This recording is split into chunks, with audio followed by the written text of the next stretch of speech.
You know, John, we always talk about face-offs being a key, and Virginia, and Pete LaSalle has one of the very best in the country. He led Virginia in the second half to make their comeback against Carolina and had an outstanding 2019 tournament season. LaSalle versus Michael Autry. These two players took the opening face-off back in 2019. They do so again today. And the Wahoos have the first possession of the afternoon with their goalkeeper in Alex Rode. And the Cavaliers having a hard time clearing, and Robert Morris in transition here with numbers flooding forward. And whipping it high and wide was Jake Boudreau. And a big issue for Virginia early in the season was the turnovers in the clearing game, and they give up one right away. We talked with both coaches, and they said this is going to be a back-and-forth, high-scoring match. And for Robert Morris, their goal is to take advantage of unsettled situations. Well, they start on a circle offense, no one on the crease, like to move the ball quickly. They do a lot of picking off ball, and one of the things that they do better than most teams in the country is they are able to handle with their Canadian sticks the tight pass and the tight finish in, so they are very comfortable throwing passes in coverage. 3 of their top 5 goal scorers come from Canada because they have such a illustrious indoor lacrosse set up in that country. Very good in tight spaces. Here's Austin Popovich. Boudreau. Out high, and now Ryan Smith. You can see that Robert Morris is very comfortable moving the ball quickly, looking for the ideal matchups, and now they've got a short stick behind. Shot clock close to single digits. They feed the crease to Smith. Rode trying to scoop it up, and does. And now the Cavaliers on the clear. Cormier. And the swarming gray jerseys of the Colonials able to force the turnover. And the Cavaliers already with issues getting the ball down the field, DT. Yeah, 0 for 2 in clearing. And again, you don't want to give Robert Morris open space, and their unsettled game is as good as any in the country. 2 straight NCAA tournament appearances for Robert Morris. They come in off the back of back-to-back victories. Hopeful effort from Boudreau. Playing this year as an independent. They are not a conference-affiliated team. They were a member of the Northeast Conference, won 2 back-to-back championships in 18 and 19, and this year they are playing an independent schedule and a very competitive one, including 3 ACC teams. All on the road. 2 home games out of 11 games. It was Andrew McMinn who brought his program down from Pittsburgh, just outside a campus, just outside the airport of the Steel City. Brought his team down by bus yesterday. They've got the Cavaliers hung up on defense here. Behind the target is Jimmy Perkins. You can see how quick the passing game is with Robert Morris. It doesn't stay in their sticks very long. They're looking for the cuts, and they want to move the ball as quickly as they can. Shot above the frame. It was a touch by Rode. Was not, so the shot clock stays at 10. Yeah, an offense of 3 graduate students and 2 seniors. They know each other well. They play extremely well together. Colonials trying to strike first. That does reset the shot clock. And therefore the backup was Corson Keeley, one of the many Canadians that we've talked about. Contact with the goalie, it starts the reset. It was Keeley who scored 4 goals in that 2019 tournament meeting with Virginia.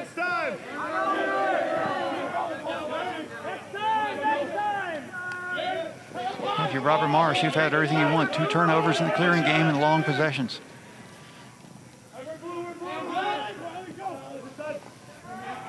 The game still seeking its opener. Elliot Holden now near side for Smith. Over 100 career goals, and Rhodes saw it all the way. Yeah, that's an important first save for any goalie, to make that clean save. And now Virginia needs to get a clean clear and get a possession. Well, that's one way to stop this Virginia attack in its high-flying midfield, is go almost 4 minutes without allowing them to touch the ball. And of course, with Rob Morris, you'd like to have converted at least one of those 2 possessions to get a lead. Obviously, on the road, it's always good to get a lead. Top midfield unit in for UVA, and trotting back behind the target is Charlie Bertrand, the transfer. Going for the continued record of goals scored, 65 games in a row. Holds the record coming from Merrimack Division II Player of the Year, back-to-back years.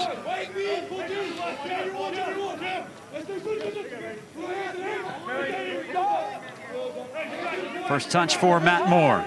3 goals away from 100 for his career. Feeds the crease, and Virginia strikes first with Peyton Cormier. Well, that's a big goal right there for Peyton Cormier. Virginia's been able to move some offensive players around, get some units together, and right now it looks like the Virginia attack is going to be Matt Moore, Colin Schellberger, and Peyton Cormier. Good decision right there by Matt Moore. He sees the opening, and much like many of the Canadian players, Peyton Cormier, comfortable in tight, handles, good low shot. Virginia needed to work on shooting after the Carolina game with 62 shots. Unfortunately, they did not get enough on cage. As much as we've hyped the Canadians for Robert Morris, it is Virginia's Canadian sharpshooter, Peyton Cormier, with the first tally of the afternoon.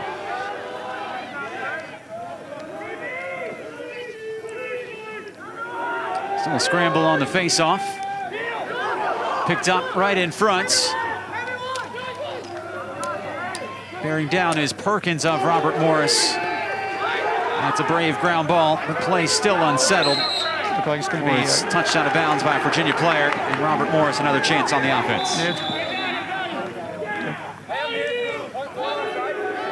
So now 5 minutes gone in this match, and Robert Morris has gone over 30 minutes without a goal. That's trailing all the way back to their match played in near blizzard-like conditions against Air Force over the weekend. Yeah, they had a big lead going in the fourth quarter, and were ahead 14-6 in the game, ended up 14-13. So the offense of Robert Morris has slowed down definitely. Of course, that blizzard had a lot to do with it. Whipped over the crossbar by Keeling. This is a fearless offense. They are not afraid to throw those kind of cross-cage passes, and they can handle them very well. So for Alex Rode, he really needs to be alert to all the shooters.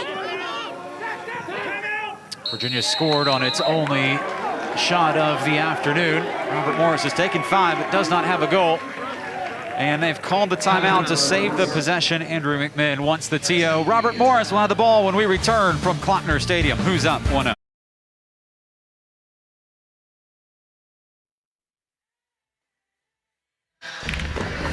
Every week in practice, Lars Tiffany divides his team into 3 separate groups for a certain drill, and he names the groups differently each week.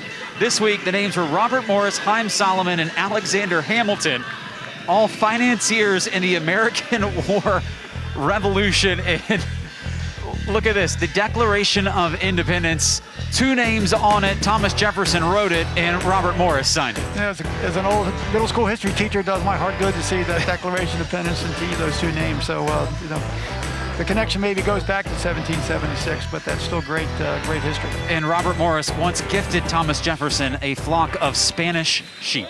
I'll leave that one alone. And here we go, back underway. Robert Morris with the ball, still seeking out their first goal. Well, they certainly have been able to dominate the time of possession. If you're Robert Morris on the road, that's certainly a formula for what they wanted. But Alex Rhodes been stood up to the test. But Virginia needs to get the ball and give their offense a chance to get some possessions. Skip pass out high, deflected in traffic and scooped up by Brandon Solhoff. So the second midfield unit in here for the Colonials. And a low angle blast, finding the corner. Dan Taddeo, second goal of the year. Well, that's what we talked about with Robert Morris. They dodge a little bit quicker than some teams maybe Virginia has seen. They want to come hard to the pipe, and if you turn your head, they will score. You can see it right there. The good swim move comes back. Perkins head up, and just a little bit of a drop step and a quick shot on Alex Rode. Again, the Perkins dodge set it up. And this Robert Morris team, they have a horde of goal scorers. 7 different goal scorers in their win versus Air Force. Well, going back to their very first game of the year, they were ahead of Duke 6-1 at the end of the first quarter. So, this level of competition is something Robert Morris is used to seeing, and they've done very well against ACC competition. Lasala scoops up the face-off. And Virginia going to set up here. Tight first quarter. Virginia, the advantage coming through the box. It's a big first stop for Liam Rosenthal, point blank. And he ignites the fast break, and here come the visitors with Will Johansson. And you can see Robert Morris, that's a turnover there, but they wanted to push the transition right away. Cavaliers flying forward now. Schellenberger got topside, and another save by Rosenthal. 2 big stops for the sophomore. He is their #1 goalkeeper now after starting the season on the bench. Yeah, they were switching goalies back and forth, but Rosenthal has established himself as the #1.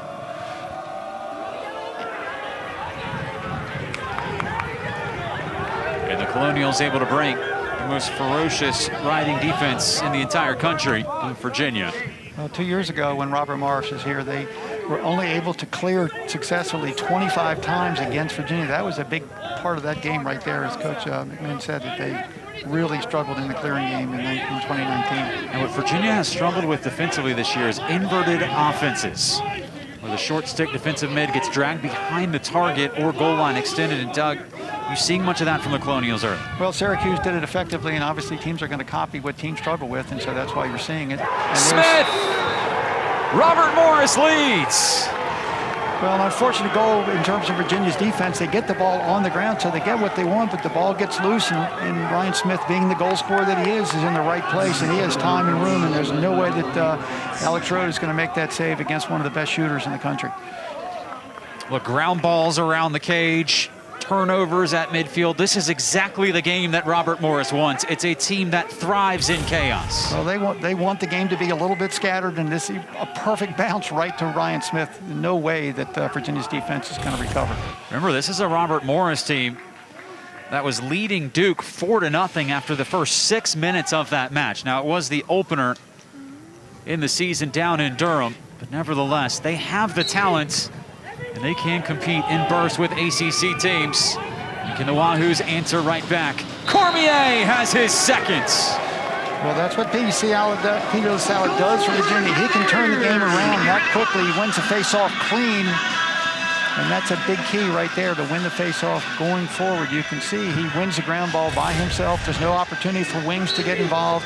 And he can also score goals. We saw him score 2 in the national championship game. He pulls the defense to him. And just like at the other end with Ryan Smith, Peyton Cormier from that distance is going to finish. One of the best athletes in college lacrosse. Broke a 2-match goalless streak versus UNC with a hat trick. That was Virginia's latest match and was a loss on this field. And gave Virginia some time, Doug. That was a midweek game that the Cavaliers dropped, and then they worked on themselves during training. Coach Tiffany said it was the best week of practice they've had with a limited preseason and almost no fall practice. He said it was all about their needs to improve communication on defense, better shooting. So he really thought the week between the Carolina game Thursday and today was very helpful to this preparation. One thing that happened was Dox Aiken broke out in practice, showed glimpses of his illustrious past. Well, in 2019, he was as good a midfielder as it was in the country in the championship run, and just coming from Villanova, thinking about playing football, and then everything kind of got lost with the COVID, and so he's still getting back into lacrosse shape. Cormier nearly finding the hat trick in the first quarter. Again, we can see that, Cormier, just like Ryan Smith, is comfortable handling ball in space. You see right now that looks like Robert Morris is going to go zone, no pressure behind, and it's really, you can see they've compressed the middle of the field. It's going to take away the inside and force Virginia to play perimeter offense. For the Cavaliers, where do you attack it?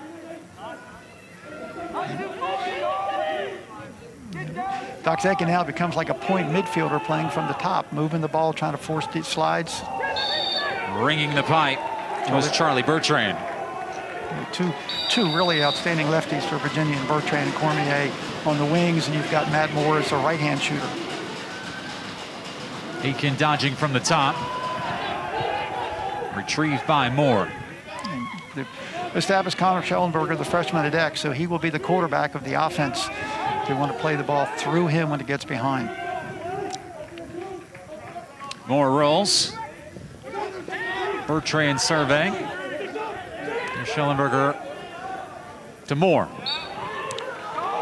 Cavaliers honing their sights. And again, you can see no pressure behind. Basically, Robert Morris's pool poles are playing goal line extended, forcing Virginia to be an outside shooting team.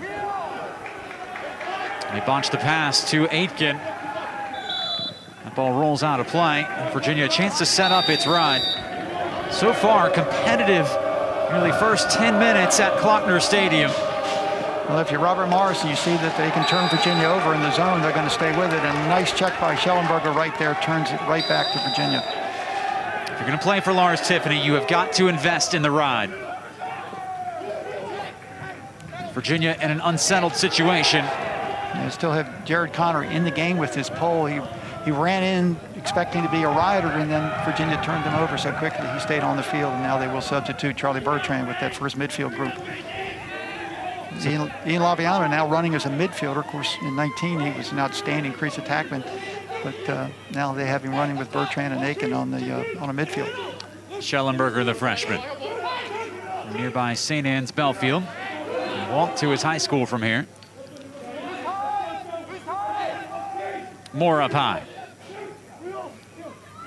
Aitken got inside and ducks Aitken with his first of the afternoon. Well, you have to be excited if you're the Virginia team and the coaches for a Dox Aitken goal, very much like he did in 2019. A power dodge, uses his right hand, and just turns and rolls inside the defender, stays right-handed, and just comes right to the top of the crease and finishes from about 5 yards away. 125 career goals for Aitken. All-time best midfield scorer in UVA history. And Doug, you just feel like this could be the perfect game for a breakout. Well, the one thing about playing the zone, it's, you know, you're going to have to move the ball and then dodge quickly. You can dodge zones, but you have to get the ball movement. Clean face-off win for La Sala, 4-on-3. Moore.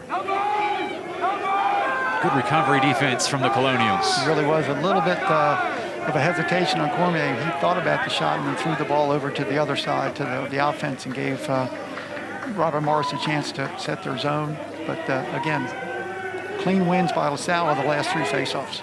Second midfield unit in for UVA. They're going to run more traditional lines in this match, we've been told. Now Robert Morris in man, switching defenses. Xander Dixon misses wide. Now, the coaches were expecting combinations of defenses from Robert Morris, both man and zone, and we've seen both early. Wide open in front. Patrick McIntosh.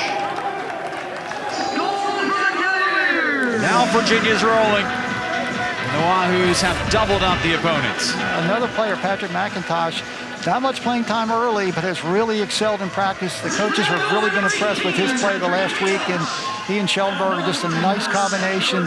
Again, good rotation right there by McIntosh to step out, make himself available, and a good low shot right there on Rosenthal.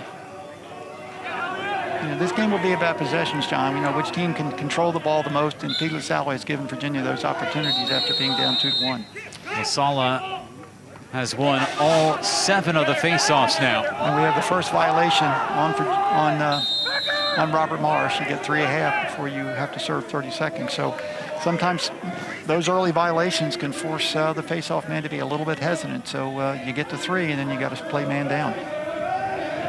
We've seen the script, Doug, so many times in major upsets. You got to have at least even or around even in face-offs and a really good day from your goalkeeper. And right now, Robert Morris doesn't have either. Just a few saves from Rosenthal, and they have not won a single face-off. Side netting for Cormier. The Colonials on the clear. Lookouts. Laying the lumber was Cade Sostad, Virginia defender, but the Colonials now in transition where they thrive. Tic-tac-toe passing. Smith off the crossbar. They don't convert, but you can see, John, why Coach Tiffany called them one of the best one-more teams in the country. They are 4 passes inside the box and a good scoring opportunity. Timeout, Virginia. So the Cavaliers take the timeout. Virginia out shooting Robert Morris 11-8 here in this first quarter. And Lars Tiffany, the Virginia coach, coming off that loss to North Carolina, said, you just learn more from your losses than you do your wins. Well, you talk about how teams get better during the course of the season, and Virginia had a stretch where they played 3 games in a short amount of time, like 11 days, and so you're so focused on preparation that you don't have a chance to break down your practices, and so they use this break between last Thursday and today to get back to basics, and they felt very good about it. Well, tomorrow we'll have more women's lacrosse for you with number 8 Duke taking on number 9 Virginia right here at Faulkner Stadium. Our coverage starts at noon Eastern right here on ACC Network and the ESPN app. This is the second of 2 matchups they will play. Duke won the first game last night. Cavaliers looking for retribution against the Blue Devils. And you will see the lines they use throughout today's match. We have both soccer lines, lacrosse lines for men, and lacrosse lines for women. And it is quite a mosaic of boundaries at this historic stadium. The best way you can help the players is you play till you hear a whistle, because if you try to figure out which line you're going to play, sometimes you might stop too early or whatever. So, you know, this is as good a field as there is in the country for lacrosse. You know, being an old school player, you know, I've always believed that lacrosse is a game best played on grass, and this is as good a lacrosse field as there is in the country. And most players will tell you that they enjoy shooting on grass because it does really help shooters, because the bounce isn't as true as it would be on an AstroTurf or a turf field. Tremendous work from the groundskeepers here at UVA Athletics. It poured rain throughout this week. We had a chance to get real close to the surface on our way up to our broadcast position. Dry and clear down on the field. Well, the challenge of having 3 different sports that really wear the field in 3 different places with soccer, women's lacrosse, and men's lacrosse, it really is in great shape. So credit to them. And as far as a playing surface, it's great for scooping.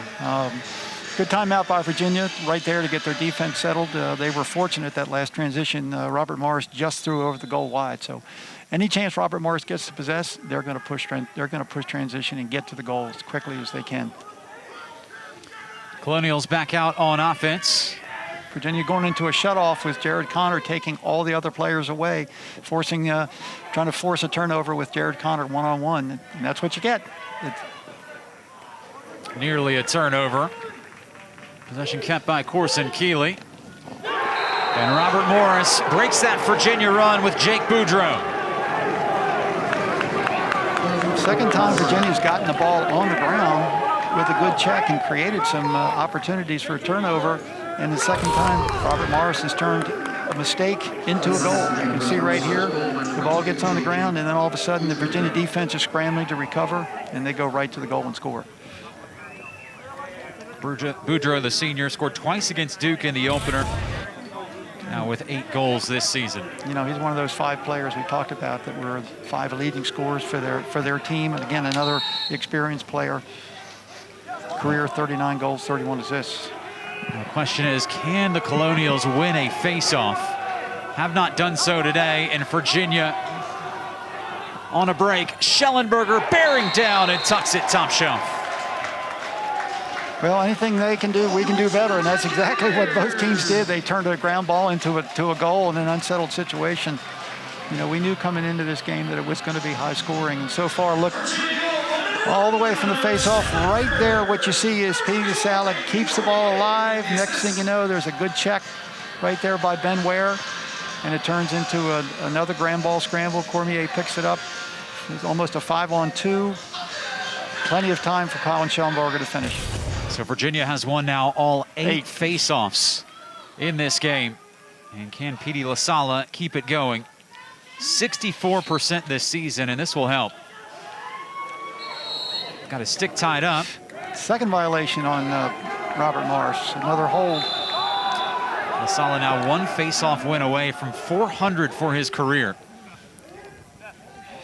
And that's a season and a half, and half of this season. So really only 2 full seasons for P. LaSalle to have that many face-offs.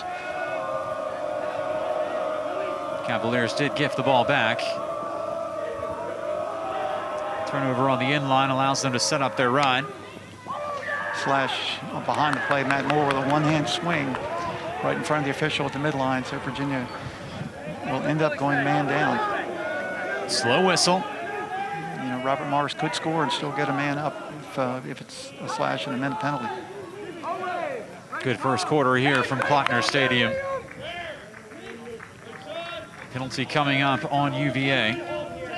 Colonials able to set up.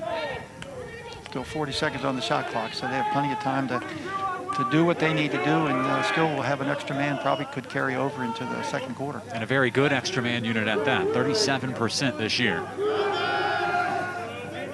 Under a minute to go now in this first quarter from Klockner. Virginia, the last ACC team to play this weekend. Yeah, two very physical athletes in the matchup between Kyle Kaloji and Ryan Smith. Johansson behind the goal, defended by Chris Merle. Johansson spins him. Near side save from Rode, and a good one at that. And that brings the penalty.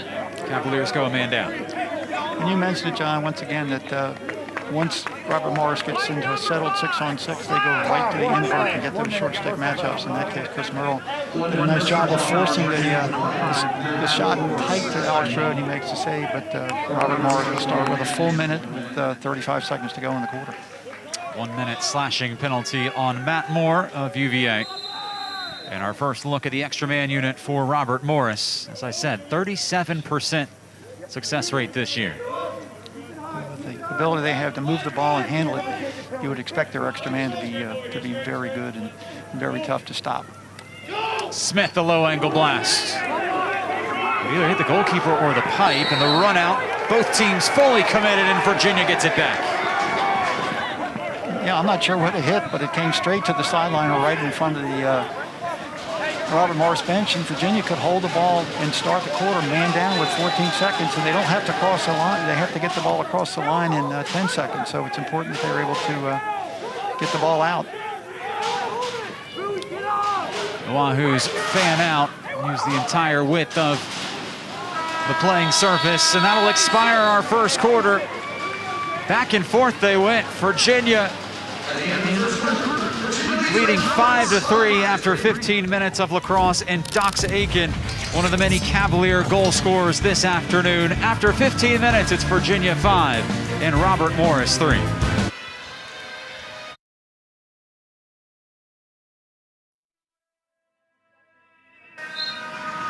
Well, the sport of lacrosse is one big family, and that family lost a dear member this week with the passing of Rob Kapovic, the former Syracuse midfielder. You know, one of the great players in Syracuse lacrosse history, only 46 years old when he passes away, a member of the 1995 championship team.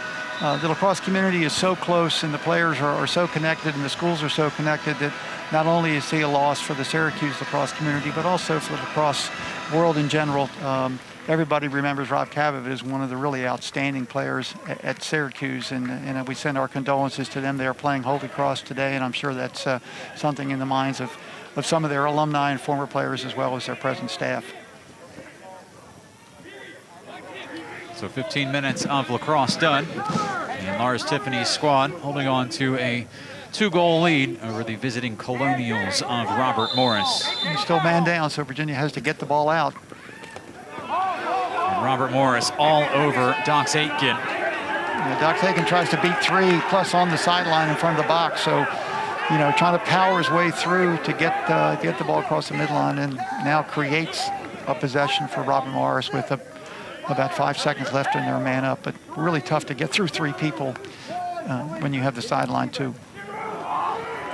Low percentage shot from Alex Funk. Dropping low to make the save was Rowe. That was a shot that Alex Rowe could read the whole way. The stick had dropped, the shot was low on the ground. He was able to possess it and get the ball out to his clearing team. Sometimes as a player, you just feel those seconds ticking down in the extra man. And Alex Funk, I'm sure, would probably like to be able to have taken more time and taken a better shot. Certainly it was an easy one to read for Alex Rowe. Now Virginia look at procedure, too many men on the field. Sometimes after a man up into a settled situation, players get on and off the field too late. That's what happens. It counts as another turnover for Virginia. 6 turnovers so far this afternoon for UVA. Don't keep Robert Morris in this one. A very good showing so far by the Colonials. They got blitzed when they played Notre Dame. They were down big in that match from pretty much the opening face-off. After hanging with other ACC opponent Duke earlier in the year. So the question was, which Colonials team was going to show up on the road? Well, Coach Truman said the Notre Dame game was all about face-offs. They have a transfer from Penn Gallagher, and he dominated the game. He said we never really had much of any offense. And that's the only game this year they've scored less than double-digit goals. Behind the net, Jimmy Perkins. Graduate student in his 7th year of eligibility, 51 in gray. I'll tell you how that works in a moment.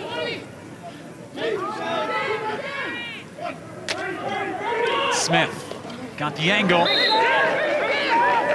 17 left on the shot clock for the Colonials to operate. Here's Perkins. Taddeo. He has a goal today. Shot clock in single digits. Popovich stirs it wide. Now we're gonna have to force feed the crease with 4 to shoot. Yeah, the question is, do you shoot and try to force it and maybe give Virginia an easy clear, or do you roll the ball to the end line and ride? And the shot clock expires. Cavaliers force the turnover.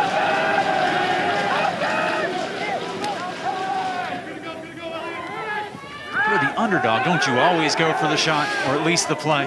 Well, you know, it just depends on where you're going to give the ball up if you get the 82nd whistle to blow, because above the goal line, Virginia was much easier to clear picking it up there than maybe if they rolled it on the end line. This is a midfield that Virginia has started to play, and they actually had a very good game against Carolina. We have Griffin Harris, Regan Quinn, and Jeff Connor.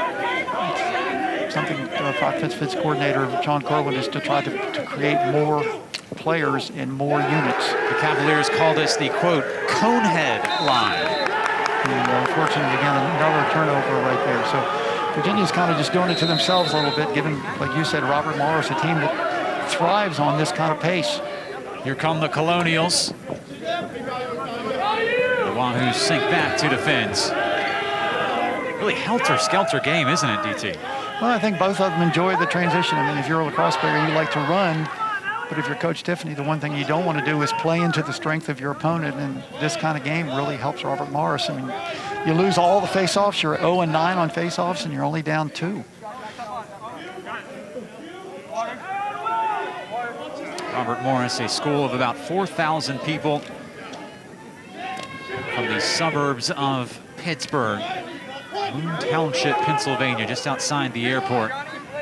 And if you look at their roster, they have recruited nationally besides the 13 players from Canada, California, Pennsylvania, Ohio, Maryland. So Coach McMinn in his 10th year has established a really successful program. You would think they'd be the favorite in the ASUN next year when they start conference play. That's a Virginia player down. Didn't see because we were following the shot, but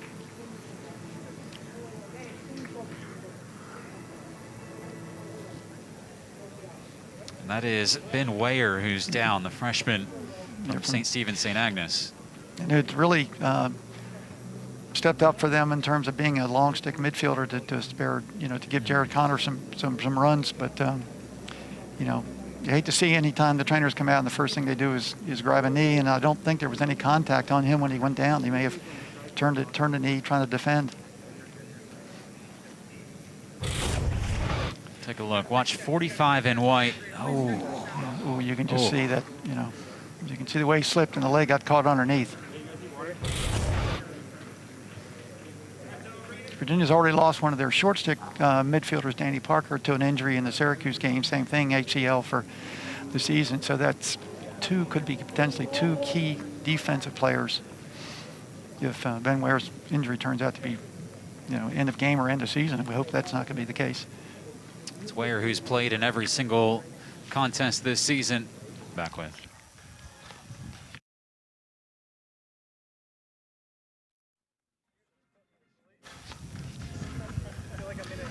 So we did see Ben Weyer, the Cavaliers' long stick, hobble off and into the locker rooms as we return to Klockner Stadium. John Freeman and Doug Terry.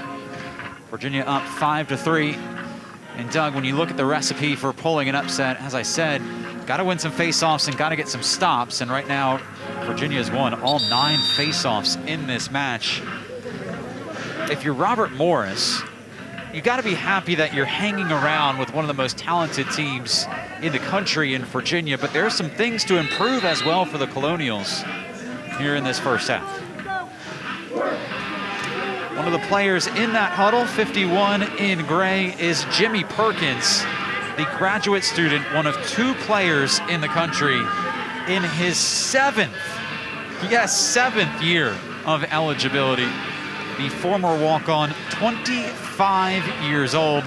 His career has spanned both at Robert Morris and at Utah. And Doug, it's hard to do all the math and read all the exceptions. He's had the redshirt years because of injury, the COVID years, and here he is in his 7th season as a college lacrosse player. One of 2 players in the country, the other one being Adam Charlambides from Rutgers. Charlambides, same situation, redshirt, graduate year. So Charlambides, one of the best attackmen in the country playing for Rutgers, but 2 7-year players in terms of eligibility. And obviously the COVID year had a lot to do with a lot of these players getting an extra year. And Perkins is working in real estate. He's already selling houses too. Well, you know, good for the NCAA to give these players the chance to get that extra year. It's Perkins behind the goal as the Colonials set up in front of him. There's that picking game that they like to use, that angle picking right off the goal line extended and a lot of quick ball movement. This is where Virginia's defense really has to be alert for slides. Smith out high. Trying to get topside is Keeley. Oh, nice split dodge off the underside of the pipe. Scramble in a dangerous area. Good hands from Ryan Smith. The brave ground ball. And this is where Robert Morris is dangerous because Virginia's got to recover and get their matchups quickly. They've scored 2 goals without a call on their ball down offense. Virginia's gotten the ball on the ground, and Robert Morris has converted them into goals. And like you said, Ryan Smith, 6'2", 220, came through the pile and picked up a big ground ball and, you know, retained possession. He gets another 80-second clock for his offense. Taddeo does have a goal today. Perkins has his defender caught up. Diving shot, well wide. And again, we're dealing with 2 circles in the crease, one on the outer crease and one on the inner crease. And we talked during the course of the season about what happens if you make contact in that inner crease with the goalie. It's a foul on the offense.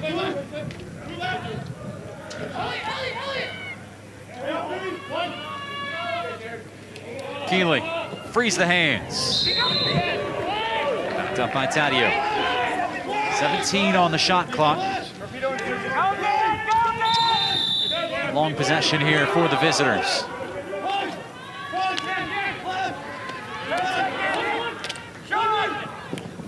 Another shot wide. Now the shot clock down to 6 after the latest offering from Keeley. Don't be surprised they try to force feed to somebody on the crease. Perkins cannot get a shot off. Good double team right there. For the second time this afternoon, the Cavaliers forced a turnover with a shot clock violation. Yeah, Virginia went right into a double team behind on Perkins, and he was not able to handle it. So by going on the bounds on the sideline, it does give Robert Morris a chance to set their ride. A second quarter that is yet to see a goal scored. We stay stuck at our first quarter margins.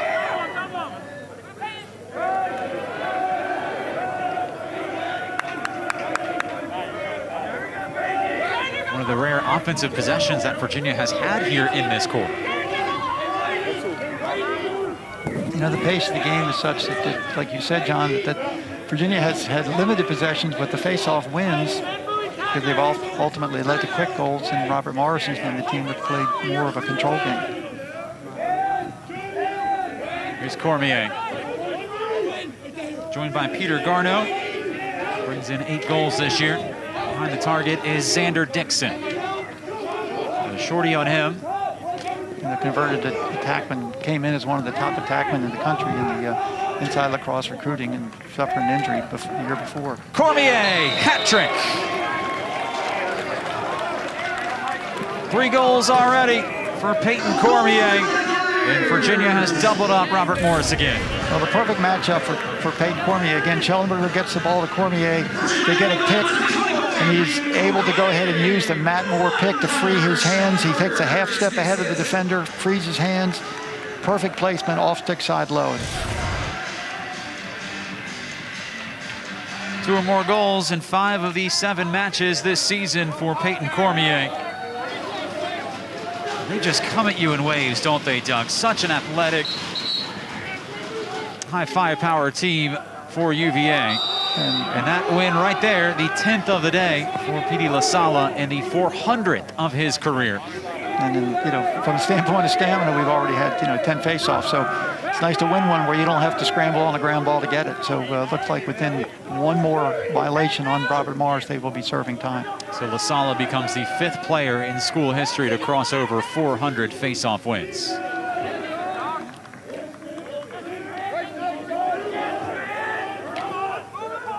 Cormier. Oh, blows right by his defender. Cormier! 4 goals already, and nobody can stop 24 in white. Well, that's a risk-reward kind of defense right there. When you go ahead and play Peyton Cormier at the midline and try to go ahead and overplay, you can see, you know he's going to go left, and even though you can see he tucks his stick, he comes back to his strong hand and just accelerates. And just a perfect shot again. It's so much about the placement for Peyton Cormier. One time he scores low off stick side. This time he goes high off stick side. 4 goals in the first half. Big afternoon for Cormier. And now the question is, can Robert Morris get a face-off win? So far, the answer on all 10 face-offs has been no, and now make it 11 face-off wins this afternoon and 11 attempts for P.D. LaSala. Robert Morris has tried a mixture, including Michael Autry and Stephen Delamonica. Neither has been able to produce a face-off win.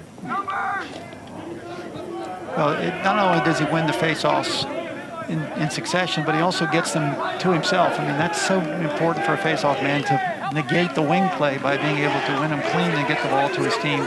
And that's what P.D. LaSala does so well. He's low to the ground, he's got quick, strong hands, he's got good balance, and he's able to go ahead and keep the ball close to him so he can pick it up and win them. And that's a place that Virginia could separate, is to continue to face offs and score. Cavaliers trying the 2-man game behind the net.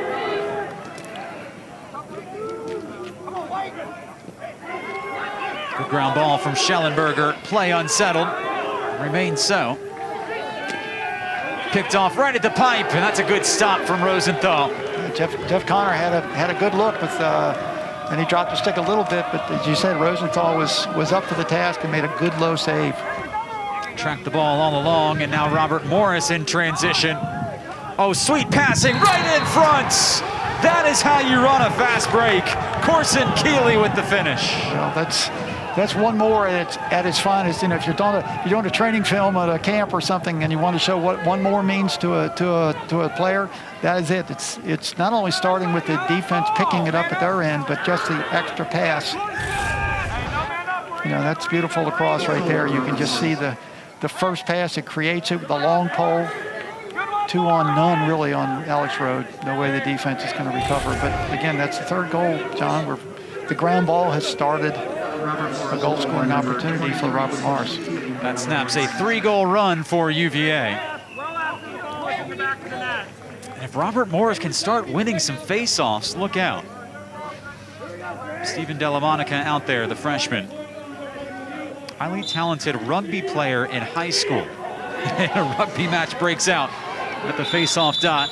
Now what do we got? We got another violation. It's not a violation, but it's a loose ball hold. So again, a win for Virginia at the face-off X. I can't remember a game where a team was 12-0 in the first 12 face-offs, or having no face-offs credited in a half.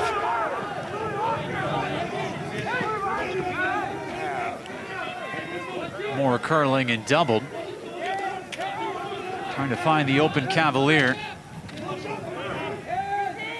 And does. Cormier in front. Could not get the ball through a forest of defenders.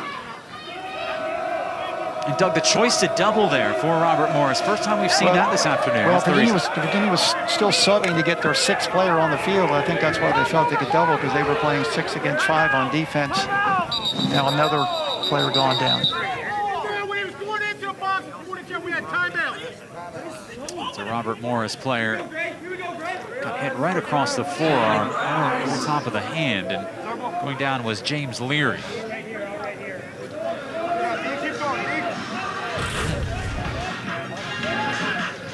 Take a look at the right arm.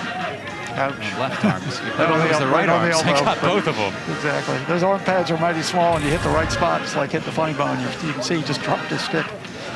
Well, defenders do have the option of their size of arm pads. Right. But that, of course, right before that contact, Coach McMahon had called timeout. So second timeout of the half for Robert Morris. This is a big possession for Robert Morris, trailing by 3, less than 5 minutes to go here in the second quarter, and coming out of a timeout.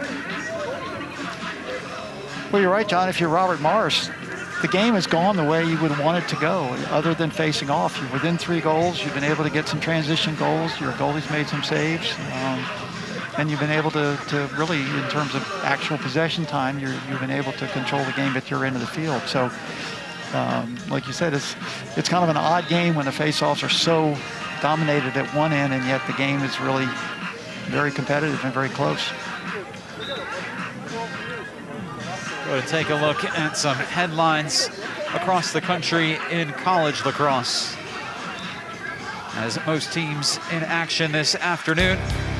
In North Carolina, that is some team that the Tar Heels have.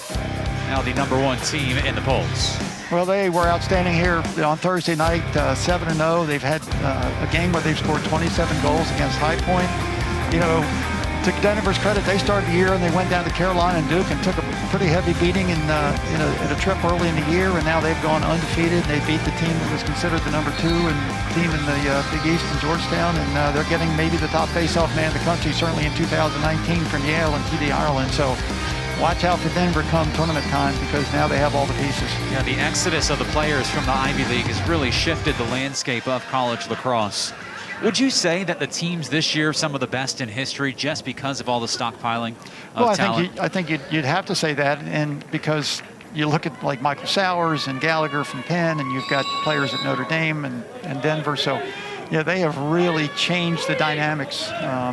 And in some ways, you have to say that the haves have maybe distanced a little bit from the schools that either didn't get transfers or didn't have players come back. A lot of players opted not to return, even though they had the option in the 5th year. The one team that really deserves the most credit is Army. They're having a great year, beat Syracuse, and of course, you don't go to Army for a year. you don't transfer to the University, the Navy or Army. So Army's unfortunately now on a COVID pause, but they've really had a great start.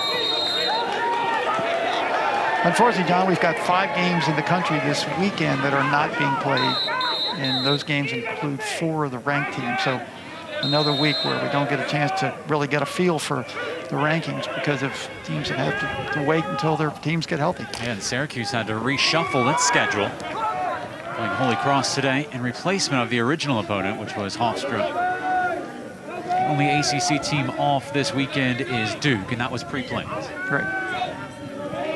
You know, Doc Aiken running with with his teammate Ian Laviano back as a midfielder. Of course, long-time crease attackman. Great tournament. Winning goal against Duke in the playoff semifinals. Matt Moore down for UVA and is yet to get up as Robert Morris forcing the turnover. And Blake Laurie gets the ball into the Virginian wins. And now play settles in the stick of Boudreaux.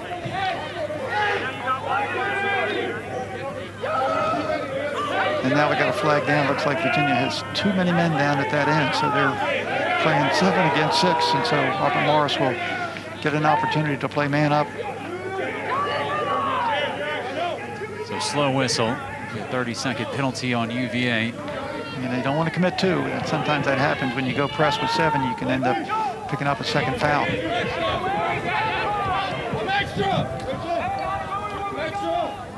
Perkins behind the cage. Laviano, who's back to defend for UVA in a rare realm on the defensive end. Yeah, not a place you normally see him play. Shot weakened in traffic, and that'll ignite the whistles, and Virginia will go man down for the second time today.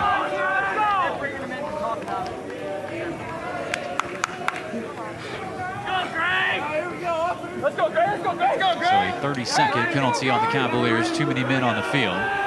Yeah, and that's a situation where you have players coming through the box, running in as midfielders, and sometimes they recognize that there's a situation where they think they need to get down and stop the fast break, and so a little bit of communication. You know, you've got to stop at the midline, take a look, do a quick count before you go over, and so sometimes you end up just taking off, and then you end up with 7 at the other end. So don't want to help Robert Morris here, Virginia, with their extra man offense. Colonials 0 of 1 today on the extra man.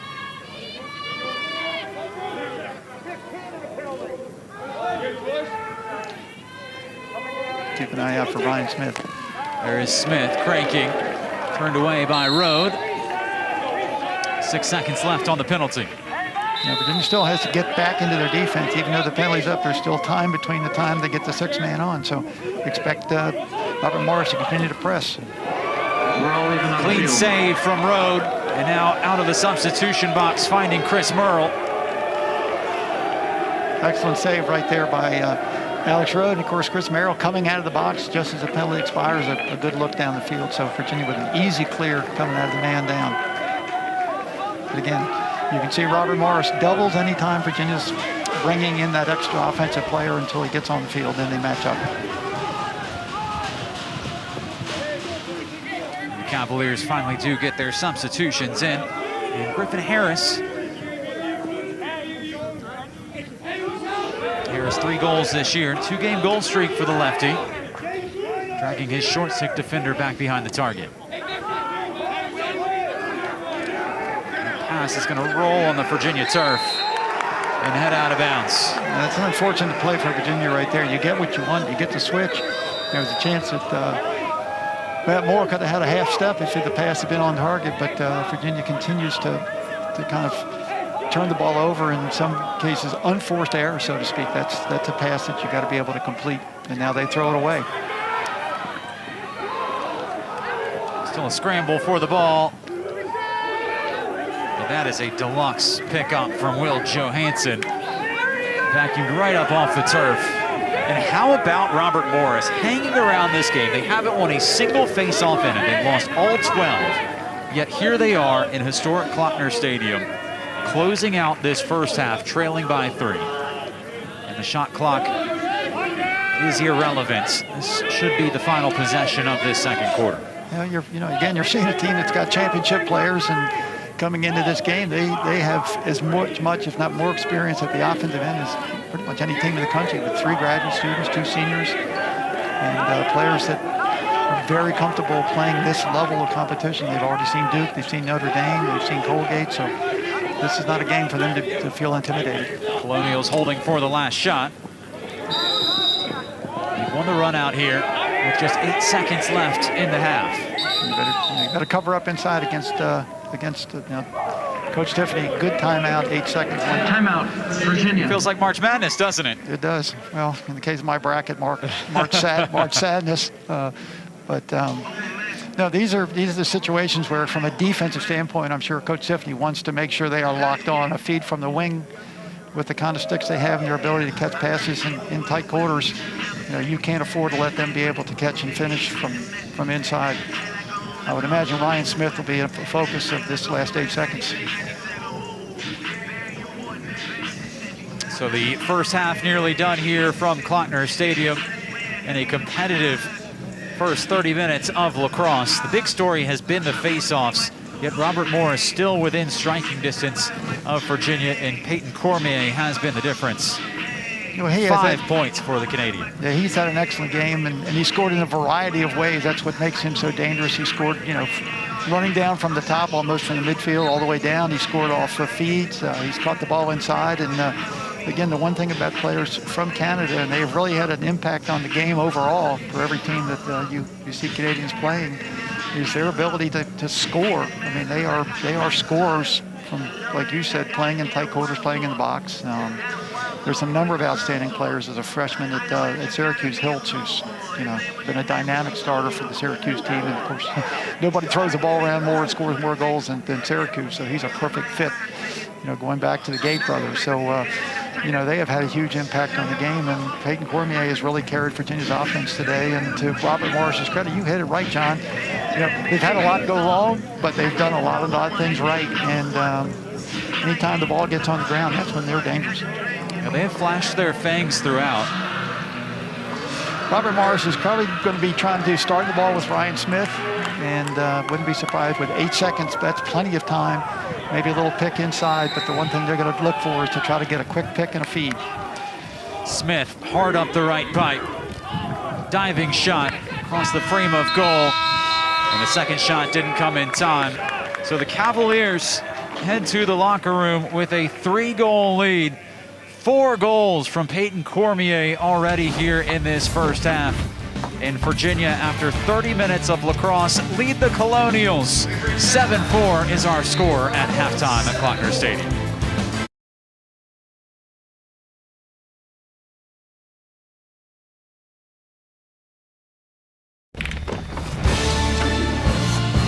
Back at Klockner Stadium, Virginia and Robert Morris in out-of-conference action.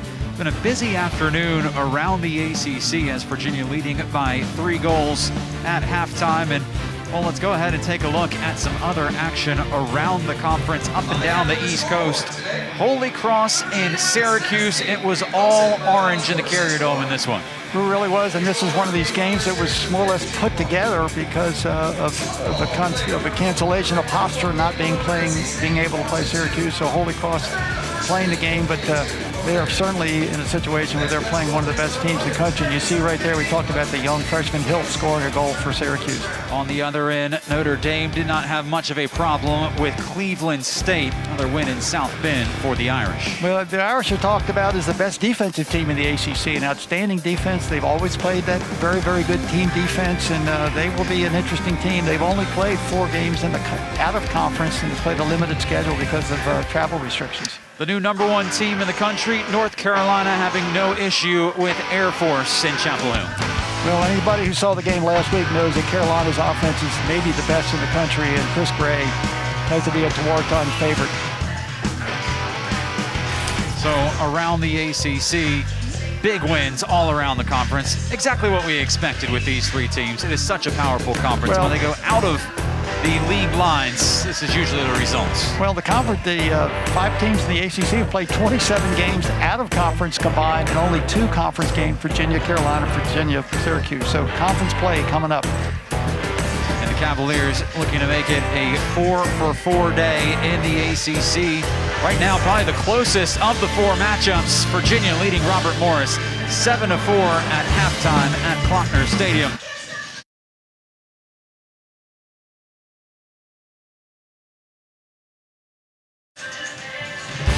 Chilly afternoon in Charlottesville. Believe it or not, it is the first day of spring. Those trees eventually will have leaves on them as we get ready for the second half here at Klockner Stadium. John Freeman and Doug Terring. And Doug, Robert Morris within an arm's length of Virginia. Pretty competitive first half there. What kept the Colonials in it?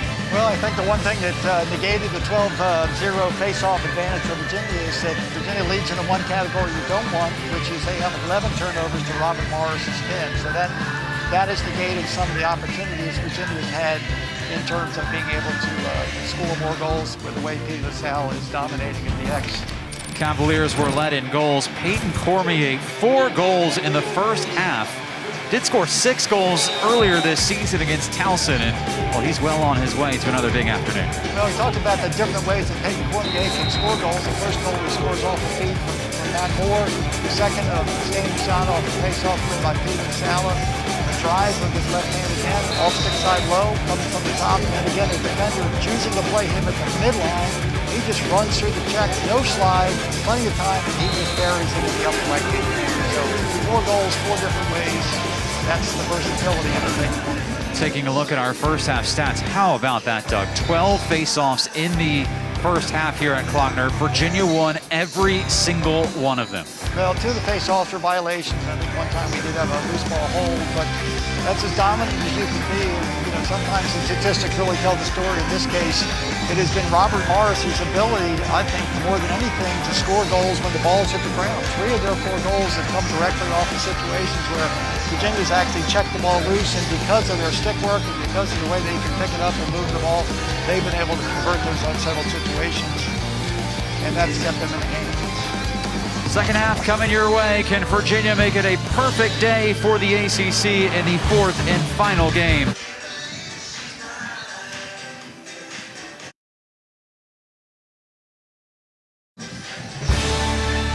busy day here at the Athletic Complex in Charlottesville. Games all around the place. Palmer Park hosting a softball match versus NC State. There's a track meet happening as well. There's a baseball game behind us. And Doug, it's the only place where you can walk up to a stadium and see somebody pole vaulting to your left, pitching to your right, and then a lacrosse game warming up in front of you. Well, this is what they call a plethora of games, so to speak. But, you know, and the nice thing is you're in one place and you can move around from, you know, from sport to sport, which is great. It's a great complex, and obviously, you know, for Virginia fans, it's an ideal day to go ahead and watch a little bit of everybody. And, you know, we've got a great game going right here. This is a game that, you know, the track there right down below us. And, you know, people may be surprised by this score, but, you know, when you're Robert Morris and you've played a competitive schedule and you've played all your games away from home, you're certainly not intimidated by having to be on the road. So Robert Morris actually out shooting Virginia there in that first half. Slightly less efficient, though, and the face-offs being the big storyline. They did handle Virginia's ride quite well. Just 3 total clears that were failures.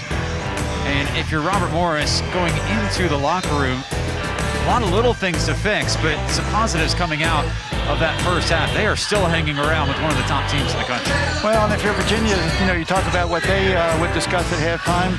It's really offensive conversion, and you know, maybe winning some of those 50-50 ground balls that Robert Morris has turned into goals. You know, the storyline coming from the Virginia coaches was don't let Robert Morris have, you know, 4-on-3s and 3-on-2s, and the last goal that Robert Morris scored was absolutely beautiful, where they had that 3-pass fast break coming down the middle of the field. So that was the epitome of Robert Morris lacrosse. So you don't want to give them open spaces with their stick work. Lars Tiffany, the last college lacrosse coach to win a national championship, did so in 2019. And we'll see what kind of adjustment if the Robert Morris is making to the face-off, not having won any in the first half. It was Stephen Della Monica out to take it for the visitors. And finally, Robert Morris has won a face-off in this match in their 13th attempt. You know, they won it on wing play. They certainly didn't win it with the clean win that Pete LaSalle was getting, but that must have been part of the strategy. Maybe it was just to tie up Pete LaSalle and get their wings involved and make it more of a 3-on-3 ground ball. And it was an extended one, but they were able to gain the possession. The Colonials establish shooting the goal to our left at a Sunsplash Klockner Stadium. Top midfield unit in for Robert Morris, and Ryan Smith with the ball. Only 1 goal there in that first half. Excellent check right there by Kyle Kaloji. That was the one more pass that they'd like to throw inside, and Kyle Kaloji with a check and a ground ball. Delicate footwork from Kaloji to diffuse the pressure, but it's gifted right back. Yeah, tried to make a backhand pass and just wasn't able to complete it. Whistling wide was Will Johansson. Another one of the Canadians on this roster. Johansson coming from the western side of the country. Yeah, that's a tough pass, a backhand pass from a pole to another pole, Quentin Masui. And so that's what Robert Morris thrives on. They thrive on your mistakes. You know, fake the flip. One stays in play, scooped up by Jimmy Perkins. You can see Alex Rowe thought about playing the ground ball, went too far away, and ran back to the goal. And the dodge was Popovich. Call here going against the Colonials. Interference with the goaltender on the loose ball, so Virginia will get the quick clear out. Robert Morris got the face-off they needed. Got several possessions, could not cash in on them, but another aggressive ride. And they are fired up on the visitors' sideline. Well, Jared Connor got himself caught on the sideline. He was able to get across the midfield, but Robert Morris stayed with pressure and turned it over. You know, both teams are having a difficult time clearing the ball today with the number of turnovers. 21 turnovers in the first half combined. It is a windy day. This game was played yesterday. It would have been even more detrimental to the play. 35-mile-an-hour wind gust in Charlottesville. It would have been blown off from up here. They had to strap us in. We broadcast from the top of Klockner. Elliot Holden behind the cage to Perkins. 25 years old is Perkins. Now Ryan Smith with a short. Smith tried the backhand flip. Creative from the Canadian. And there's a reason he's the 3rd overall pick in the NLL draft, which is the indoor league. The combination of his size, his stick work, his maturity, his ability to score. I mean, that's a scoring league, the PLL, and he's a perfect fit for that league. And it's the best lacrosse in the world. NLL, pardon. No, the MLL is joined. There was no more MLL. There you go. PLL only. Getting all my mixing leagues up now. And Robert Morris running out of time here. The shot clock about to expire, and it does. That's 3 times already today that Robert Morris has turned the ball over by not getting a shot on target. Yeah, but, you know, the credit to the defense for the stop, but then you still got to get the clear. That's one way to clear. Deep touchdown pass downfield, and Moore stepping up. Backed up by Cormier. Yeah, you know, quiet day for Matt Moore. Probably a little frustrated. He hadn't been able to get, you know, a lot of touches because of the way the game has gone. So I'm sure, you know, not even thinking about the personal 100 goals, but I'm sure Matt would like to get more scoring opportunities. A mixture of goals this afternoon for Virginia. 3 goal scorers: Cormier, Schellenberger, and Dox Aitken. For Moore, does have an assist. Laviano breaking it right off the chest protector of Liam Rosenthal, the goalkeeper. Not many saves, but he's made some good ones. Certainly has established himself as the starting goalie for Robert Morris. An excellent ride right there by Aiken, but they were able to clear it. 6 saves for Rosenthal. Long stick, firing from distance, Johnny Chasen. No hesitation with the Robert Morris offense. They see any opening where the defense isn't set, they're going to attack.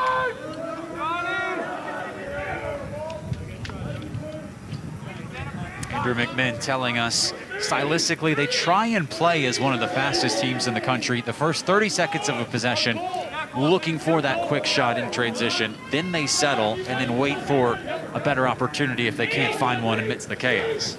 Well, if you're a player, it's a really fun offense to play because you're really always moving. The ball's always moving. You're all getting opportunities to handle.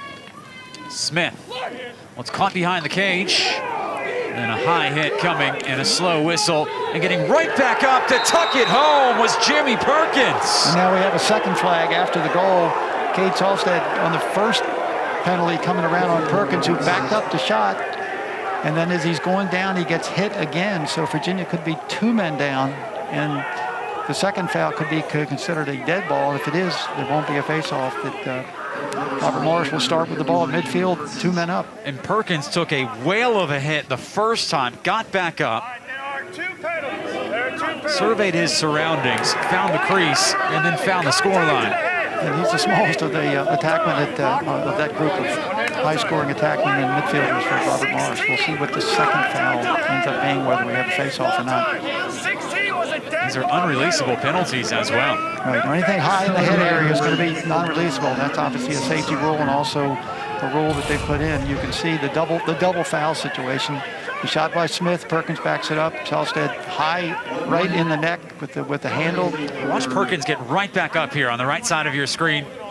And then another high hit. You know, the ball rolled away from him after the first shot, and he gets back up, catches it, and finishes. So now Virginia's going to be 2 men down and no face-off. Coach Tiffany very unhappy with the call. And no releasable penalties either. Right. So So Robert Morris could rack it up here. Exactly. They're going to have 2 men for a full minute.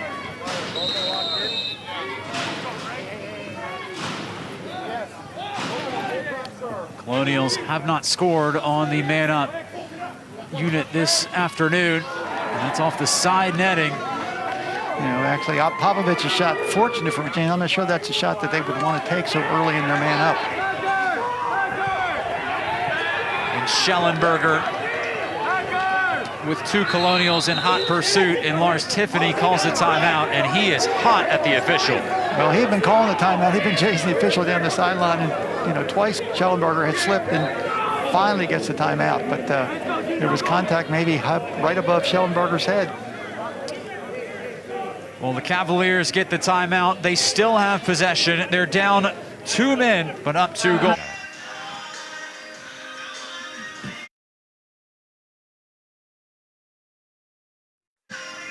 Well, it's a much more subdued Lars Tiffany than what we saw about 90 seconds ago, as Coach Tiffany was quite displeased with the officiating here in the last couple minutes. His team now 2 players down after penalties, and well, this was him discussing with the referee after the double penalty against Virginia, and then the worst place for a penalty to happen or potentially happen if you're a referee is right in front of the bench. And look at Lars Tiffany.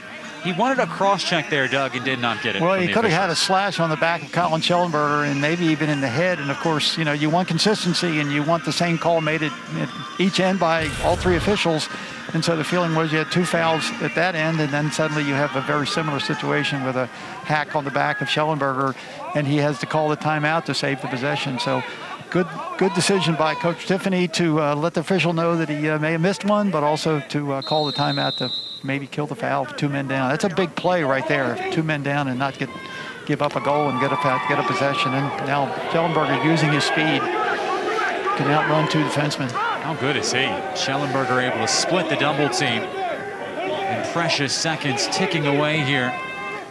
And Schellenberger finally does concede the possession, but not after ticking off a good bit of time. He did what he needed to do, was to make sure that the ball starts at the end line. That by the time they clear it, Virginia should be out of the 2-man disadvantage. So Robert Morris this afternoon has not converted on any extra man opportunities. We're all even on the field. We're in transition here as Virginia looking to get its defensive assignment set. And they do, and play will now settle. That'll be a play, John, we might allude to later in the game. You're 2 men down, you gave up a goal, and you're able to kill the 2-man foul and get back to 6-on-6. Colonial's the only team with a goal here in this half. And after the stop from Rode, escaping pressure is Scott Bower. Flags come raining down. Virginia on the run with Moore. Increases his angle and scores! First goal of the second half for UVA.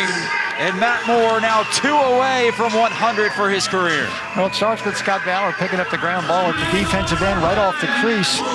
And the ball gets carried down, and that's where we want to see, that's where you want to see Matt Moore on the step in. He's able to go ahead and get by the defender and clear his hand. That's something he does with his strength. Right-handed drive, high shot. Again, we talk about turnaround goals. Virginia stops a 2-man disadvantage, and they're able to then turn around and score a goal right away.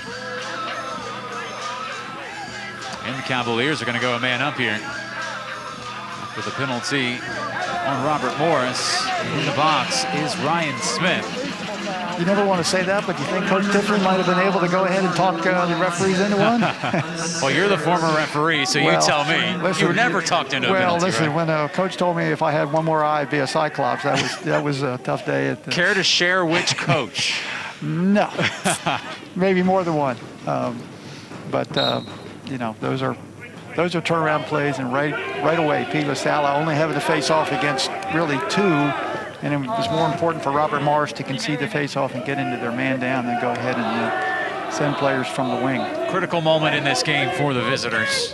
They've hung around, they've been but not broken, but here they are, down 3 and down a man. And this is where Peter Garneau becomes a big factor. He's the big shooter on the man up, and he's the player that can really light it up from the outside. Ball movement from UVA. Oh, the no-look pass right in front. And it's an easy stash home for Cormier. That's his 5th this afternoon. Yeah, that connection between Connor Schellenberger and Peyton Cormier just gets better every game. And you really have to pick your poison. If you're Robert Morris, do you spread out and try to play shooters on the perimeter, or do you leave the inside open? And they just created too much of a space for Peyton Cormier. That's about as easy a goal as you're going to score on a man-up where you have really no pressure on the feeder and no pressure on the shooter. It's the 3rd assist this afternoon for Schellenberger. They don't get much easier than that for Cormier. If I'm correct, I believe Connor Schellenberger is the leading freshman scorer in the country right now, goals and assists combined. First violation on Virginia. And the second face-off win. Colonials need an answer. And nearly got it with Elliott Holden. one-hand shot, underhand. Full-blooded effort from the Cavaliers on the clear. Well, Alex Connors try to make the quick long pass to Jared Connor, trying to get the quick transition. Not able to control the ball goes out of bounds. So at least Virginia would be able to set their rye with the ball on the sideline at the restraining line. Both teams, again, have struggled in the clearing game. Give credit to the riders, but some mistakes in the clearing game and decision-making and passing.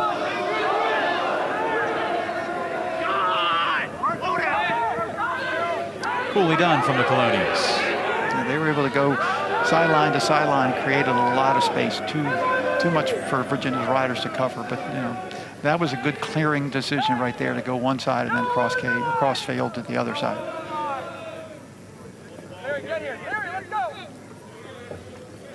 So the elastic between the teams beginning to stretch. Cavaliers up by 4. If you are Robert Morris, you were able to play a possession game in the first half. If you get behind by 4, then you got to figure they got to pick the pace up and attack the goal a little bit more in their half-field set.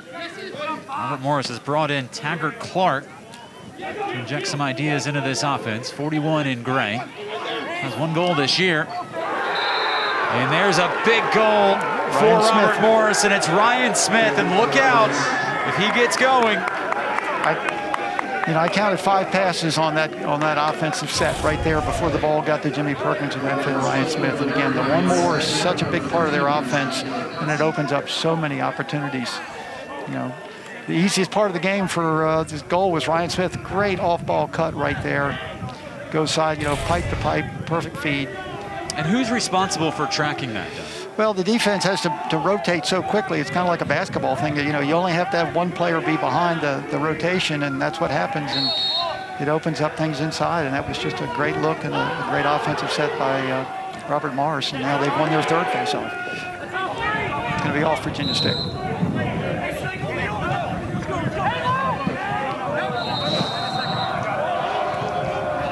Cavaliers set up the ride. It's a massive goal for Smith, right when you felt like Virginia was getting separation. Cool and composed answer from the graduate student. Sometimes in the pregame you'll feature a player that, may not necessarily meet the expectations, and he has certainly met those and more. He is a pro-level player. So he deserves to be on the Torton list. 2 goals today for Smith on 11 shots. Right. Put that in perspective, Virginia as a team has only taken 21 total. He's both, he gets his shots off ball and he gets his shots on ball, so he's not just a one-dimensional player. Smith rolls, he delivered out high. Lidstone. Shot clock now below 20. Here's Clark. Some size right there on Clark. Skip pass. Low-to-low shot from Boudreau. 10 on the shot clock. Perkins up the pipe. Slide came early on him. Now just seconds remaining. And it looks like yet another shot clock violation on the Colonials. Yeah. You have to be impressed with Jimmy Perkins. He's only about 5'8", 175, but he is a tough X-man. He is not afraid to come up those pipes, take contact.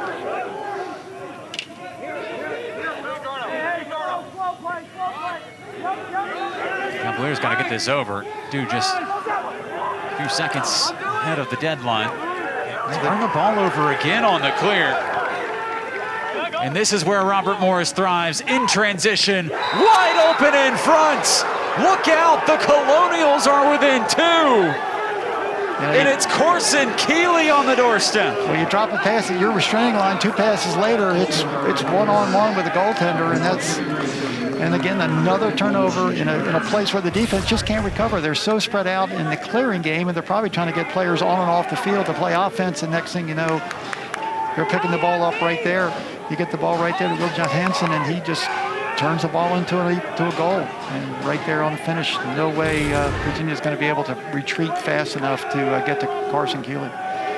So Carson Keeley, another Canadian, another finisher. 2 goals today for Keeley. Della Monica back to take the face-off for Robert Morris, joined by La Sala of Virginia, and the call going against the home side.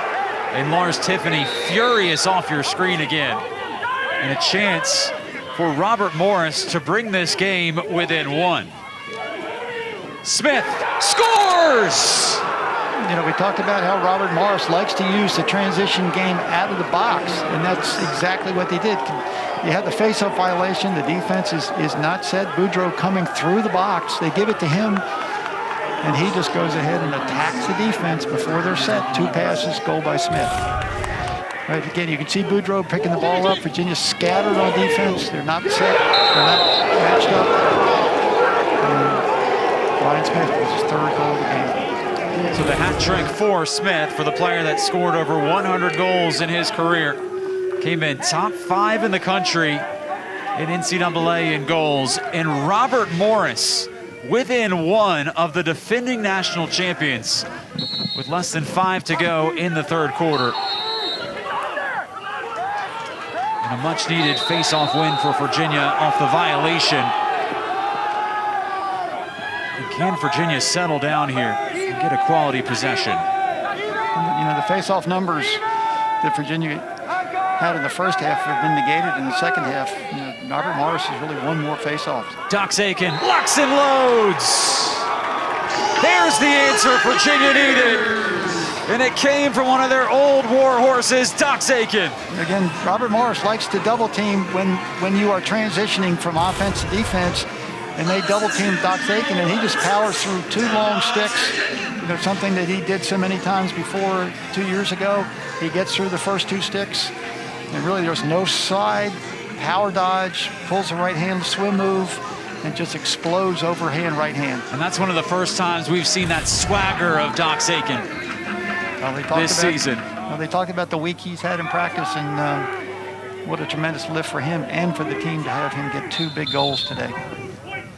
Another violation on the face-off.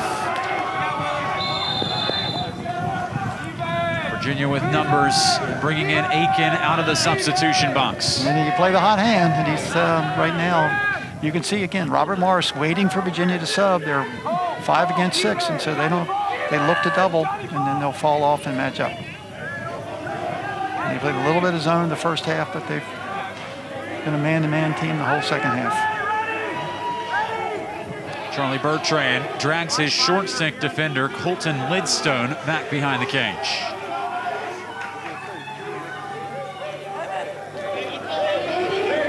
Bertrand, he'll go alone. Shot parried wide by the goalkeeper Rosenthal, and the run out won by Robert Morris.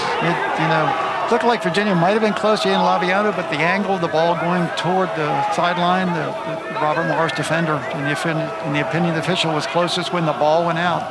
Doug, this game has the frenetic intensity of an NCAA tournament match. Well, Robert Morris, a lot of these players have been in Charlottesville before. They're not uncomfortable here. And they score in transition. Will Johansson, they just will not back down.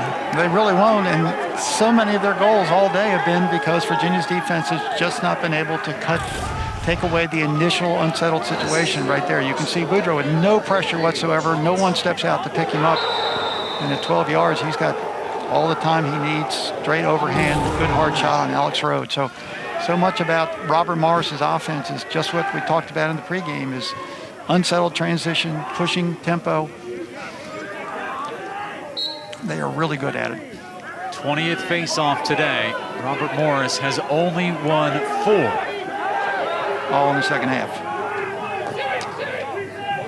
Chaotic ground ball. And there is the 5th face-off win of the afternoon. It was Elliot Holden who had the ultimate ground ball, and a chance to tie here for the Colonials. They've turned the face-off into a one-on-one battle at the X to a 3-on-3 ground ball battle, and they've been able to win those.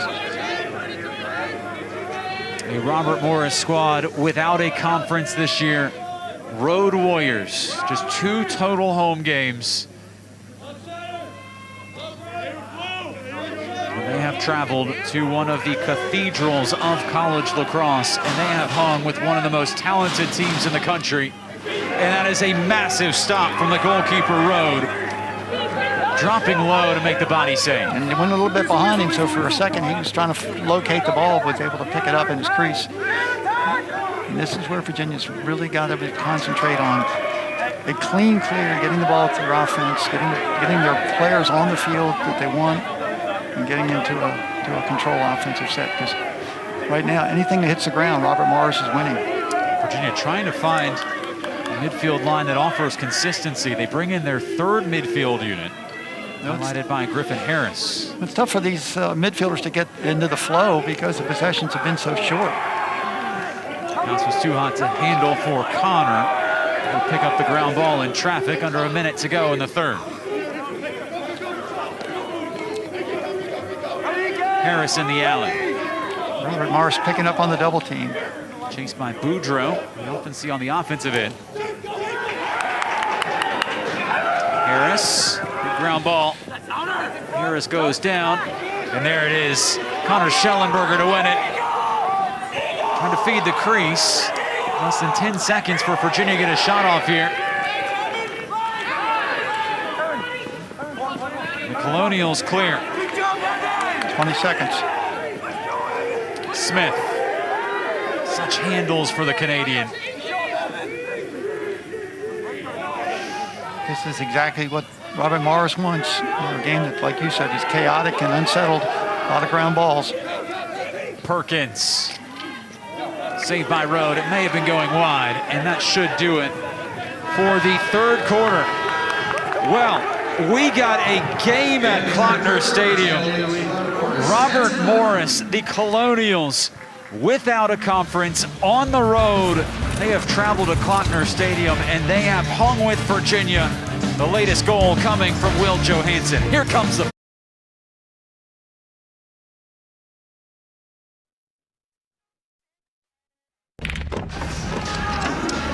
We got a little March Madness for you right here at Klockner Stadium in Charlottesville after Virginia led 7-4 at half. Robert Morris outscores the Cavaliers in that third quarter. And here we dive into the fourth, 15 more minutes onto the clock. And the Colonials of Robert Morris within a goal of top 10 Virginia. And one of the reasons why, Doug, they have turned the tide at the face-off spot. In fact, winning the majority of the face-offs in the third quarter. Well, it's turned from a face-off to a man against a face-off man, where Peter Sally was winning all those clean, to more of 3-on-3 wing play, scramble, ground balls, and that's the Robert Morris strength, is the contested ground balls where they can pick it up and then get into their quick score offense. Stephen Delamonica back to take the face-off for the Colonials. And third violation. And he gets whistled for a violation, and because that's the third of this half, it is a penalty on Robert Morris, and Virginia's going to go man up. Well, one of the things they're trying to do with the new face-off grips, which means both players are in neutral grip and not allowed to touch the knee on the ground, but they're also trying to avoid having players clamp the ball to try to guide it to a wingman. They want the ball out quickly, and it looked like the Robert Morris face-off man held the ball too long, and that's a violation. So Virginia starts the fourth quarter, man up, 30 seconds. Extra man unit for UVA. Last time Cormier scored on the inside, so we'll see how Robert Morris adjusts, whether they tighten up inside and give Virginia the outside shot. Virginia 1 of 3 on the man up this afternoon. They are humming this ball around the cage. Low angle blast from Laviano. They have grazed the stick or elbow of the goalkeeper Rosenthal. And then Robert Morris able to push Cavalier over the line. And they're going to have a chance to tie this match if they can clear. Well, they had time. The ball went up so high in the air that Connor Schellenberger had to wait for it to come down, and they were able to close on Bertrand and Schellenberger and get the check and get the ball over the end line. And a flag down. It's going to go against Virginia. A slow whistle. Oh, what sweet passing that is, and sliding across to make the save was Rode. Yeah, that's pipe to pipe. I thought for sure that was a goal on the backside. Another good look by Robert Morris, pipe to pipe, and Alex Rode makes a game-tying save. See what the signal is right here. So It's a 1 minute penalty on Virginia and Cormier. It's going to be a slash. And again, when you trail and you throw the one-hand check, the referees know that you're not trying to go ahead and make a play on a stick. They're going to call a slash. You know, I'm not sure that Rode actually made that save. I think Perkins may have hit the pipe. Could have hit the pipe. Yep. So extra man for Robert Morris. They are 0 of 4 today in the man up. And that's one place Virginia has played very well against a team that has certainly been effective in the unsettled game, but they have not been effective in the 6-on-6 and the extra man.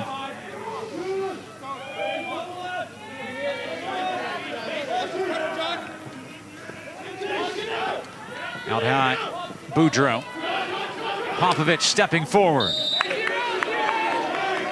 Still 36 seconds left on the man up. Nice action right there. They go ahead and just do a little cut through and then make a cross cage pass from Ryan Smith to Boudreau. Again, it's the quick stick. Boudreau and Rhodes saw it all along. Clean save. And for Rhodes, that is his 14th today. And Virginia going route 1 on the clear. Great look all the way down the field. You get the save. The shot that Virginia is quite comfortable with on the man up and is able to turn it into a clear. And now again, the double team by Robert Morris. They're double teaming everything where there is a player that can be pinned in the sideline. They charge forward in transition. Lung-busting runs from Virginia to get back. Skipping it off target was Blake Laurie, and Virginia there to back it up. John, this game has incredible pace to it. I mean, it just does. It's got that March Madness or in lacrosse, the May Madness vibe to it. You know, both teams are just playing with such great effort and the passion from Robert Morris. Just look at their sideline. Well, they are living and dying with every single play. And here they are, right Smith feeding the crease. Tie game. Corson Keeley. Are we on the verge of witnessing one of the upsets of the college lacrosse season? And if you put a stopwatch on that play, the ball gets out of bounds off Peyton Cormier's stick, and then, 3 to 4 seconds, the ball in 2 passes goes down right to the top of the crease. Corson Keeley, his 15th goal of the season.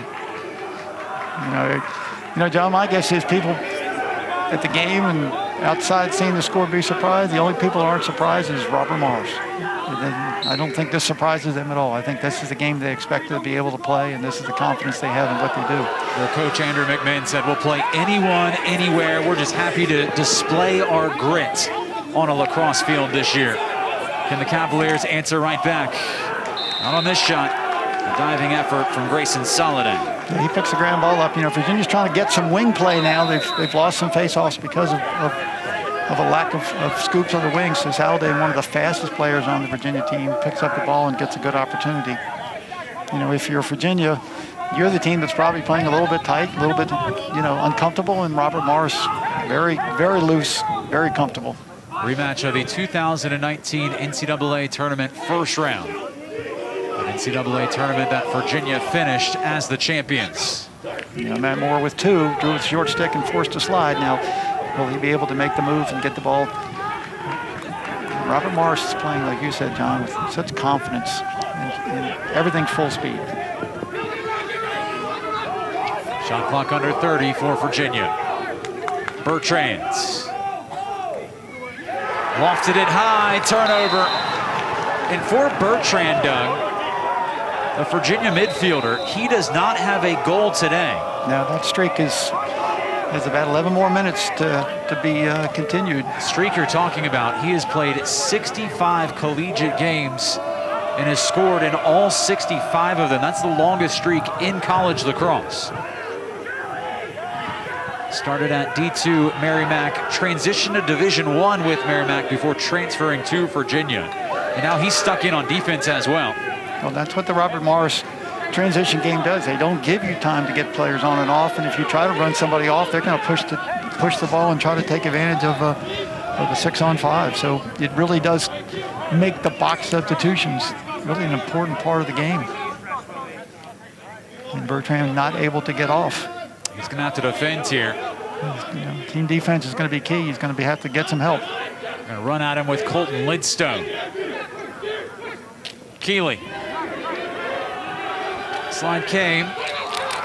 Huge scramble on the ground ball. What do we got? And it looks like somebody got a timeout. Who had possession when it was called? And Robert Morris did. And the Colonials able to preserve what is a precious possession. And they will have the ball at Klockner Stadium when we come back.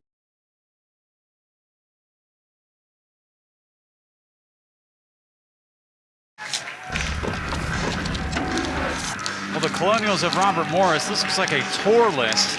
We'll go to North Carolina, we'll go to New York, we'll go to Indiana, we'll go to Colorado. They will play anyone, anywhere. And right now, they are tied with the University of Virginia. And Drew McMinn was telling us their trip home from that Air Force match took 2 days. At one point, they were stranded in a snowstorm in a hotel outside of the Denver airport, eating fried chicken. That was the only food available, as they were buying snacks from a gas station. And now here they are, less than 5 days later, hanging with the defending national champions, Virginia. And Robert Morris with the ball, attacking at historic Klockner Stadium. Well, that's how you convince your players to take any opportunity to play a game. Because when I talked to him as well, he said that, you know, any other team might have been tired, but they got off the bus and couldn't wait to get ready to play Virginia. Yeah, this was a team that got home at 2:30 Eastern time on Tuesday morning at night, 2:30 a.m. They were on the practice field by 1:30 that afternoon. You could just tell by the way they walked into this building, strutting confidently up that famous walkway. They were ready to compete from the opening whistle. Well, they have really picked up their defensive pressure. Lots of double teams extending out beyond the restraining line. They feel they really can control Virginia one-on-one in their matchups. And Virginia's turned the ball over and really had very short possessions. You know, the game has really gone exactly the way Robert Morris would have scripted it, with unsettled situations. And Virginia's not really gotten successful against their defense. Dox Aiken, hat trick for Dox. It has Doxilla awoken finally in 2021. Well, not only is that a big goal to give Virginia the lead in his third goal, but also it's a left-handed goal. You know, for Dox Aiken, a lot of teams have been putting a short stick on Dox Aiken, feeling they could handle him with a short. Not this time. He just runs right through the short stick and goes hard down the left pipe and scores. So, you know, Charles Lacrosse, be aware, Dox Aiken may be back. He's doubled up his goals total already here in this game alone. Morris Tiffany said, that's the player we got to get going. He looks like the old All-American that fans have become accustomed to here in Charlottesville. And it's a big face-off win as well for the Cavaliers. Yeah, you can always count on Pete Sala to play his best lacrosse in terms of face-offs in the second half. That's really been a pattern he's always shown. And so that's a big face-off right there for Virginia. Score a goal, get a possession. Here's Matt Moore for Virginia. Force the pass. It's a tough feed right across the cage. It was a good look, but you know, a little bit tight, and unfortunately for Virginia not be able to handle. Now the Colonials, they led in the first quarter, but have not led in any quarter since then. Gotten close, they've tied the match. In this case, they're going to have to defend down a goal now after Virginia gets the possession back. Well, when the shot comes from the pole, a lot of times all the attackmen will stay up above goal line extended, waiting for a pass. In that case, the run out, Kyle Colosi recognized the shot was coming from the top, and he ran it out and got Virginia. Now they're really going to have to work to get the right out. They've only got 3 seconds to clear it. That ball get over the midfield line just at the right time. And here's Connors, the quick break for UVA. Out high, Connors scores!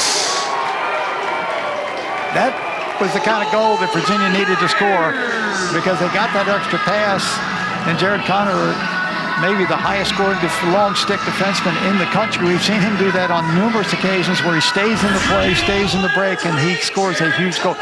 Great play by Kyle Colosi. He's able to give the ball up to Connor, and it's a give and go, really. He goes from Schellenberger back to Matt Moore, stays in the play, big wind-up. One of the hardest shots for a goalie to stop is from a long stick.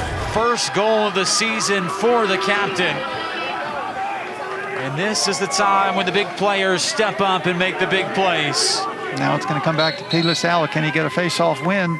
Another violation, another foul on Robert Morris.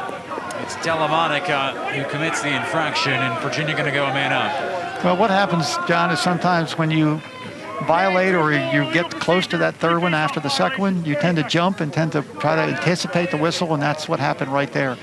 Is that 2 times in a row trying to beat Pete LaSalle on the face-off. You end up moving early, and the referees throw the flag. That's now the 4th violation on Robert Morris in this half. 30-second penalty. 5th time this afternoon Virginia has been man up.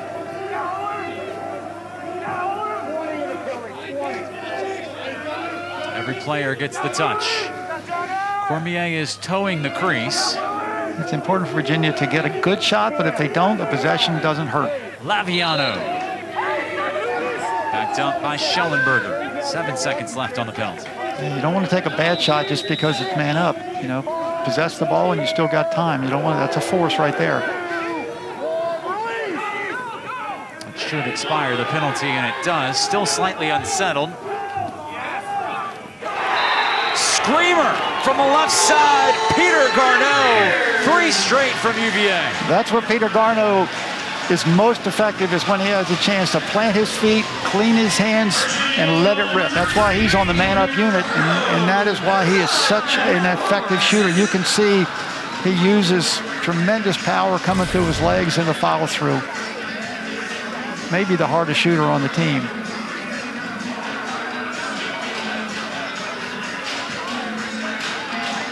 So right after Robert Morris pulled level in this 4th quarter, Virginia rips off 3 quick ones. The Cavaliers taking control now, and one of the reasons has been Pete LaSalle at the face-off spot. Well, he has dominated there, Doug. 20 of the 25 face-offs have been won by LaSalle. Well, and you know, the thing that doesn't show up necessarily in stats is he's drawn. And Virginia rolling now. And it's Scott Bauer who scores just his 2nd goal this season. Well, the face-off unit decided to, instead of running off, Scott Bauer decided to stay in the game. And Pete LaSalle wins the face-off, and Scott Bauer goes to the crease. He stays in the game. And, of course, he's somebody that the defense maybe didn't guard, and all of a sudden he's wide open. That's one thing, John, you see in the game now that maybe you didn't see 10 years ago was long sticks staying in the game and scoring goals or being involved in the offense. So yeah, long sticks from Dallas, Texas. Didn't see a lot of those at this level. 2 straight goals by Poles, Jared Connor and Scott Bauer. And is this the end of what was a very defiant showing from Robert Morris? Now, more important than just winning the face-offs clean and getting possessions is the fact that he was able to get Robert Morris in a penalty situation. So sometimes it's not just the physical part of it, but it's a little bit the mental part as too, as Pete LaSalle was able to draw the fouls.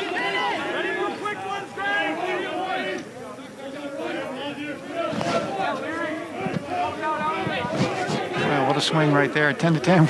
It looked like Robert Morris was going to make the plays to get the lead, and next thing you know, 4 straight goals by Virginia.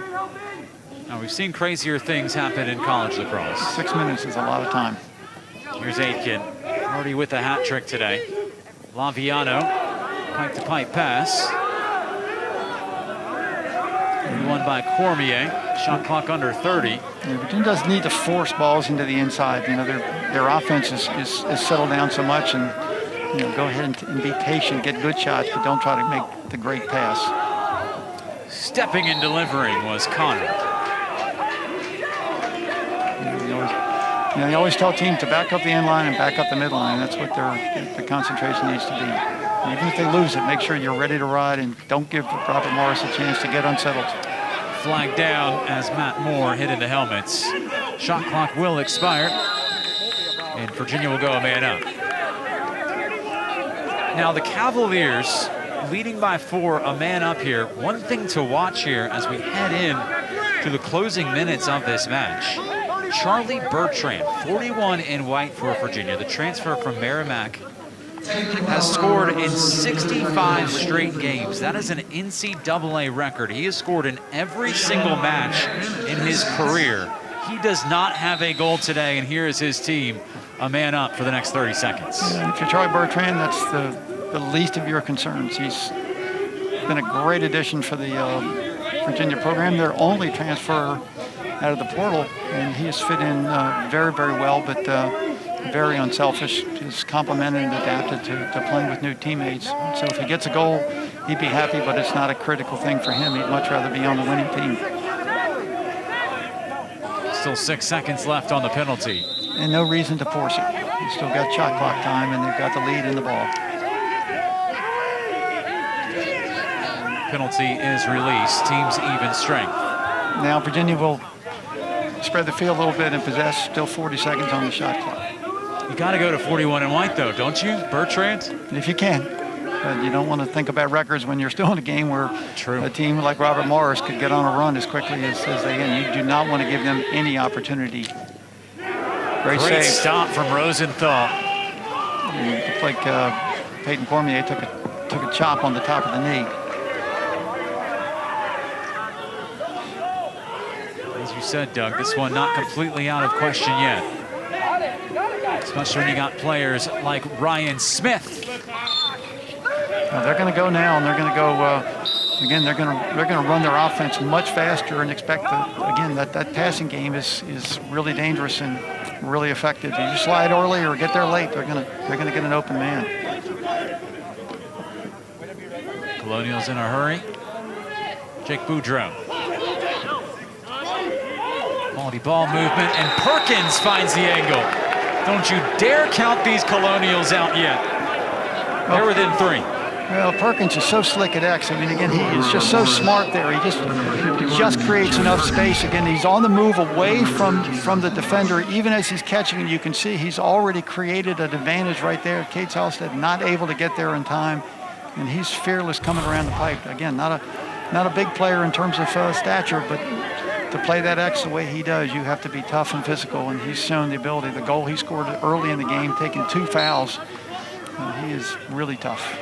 Clean win for La Sala. Flag down. And the call going on Robert Morris. And they are hurting at the face-off spot. Not only are they losing the face-offs, they're committing penalties on it as well. Yeah, that time Michael Autry. So they keep switching face-off men back and forth, and they've been unsuccessful. And again, they were winning them. And remember, the third quarter was 5-3 in favor of Robert Morris on face-offs, and now it's just become a continuation of violations. And I credit Peter La Sala for not only winning the ones he won clean, but also drawing the fouls. And Bertrand for UVA back in on that extra man unit. 41 in white, the top side of your screen. Here he is. Everybody gets a touch. Laviano. Moore. Laviano. Bertrand wins the run out. 3 seconds left on the penalty. Yeah, well, more important than the 3 seconds is the 53 seconds they have on the shot clock with 3:15 to go in the game.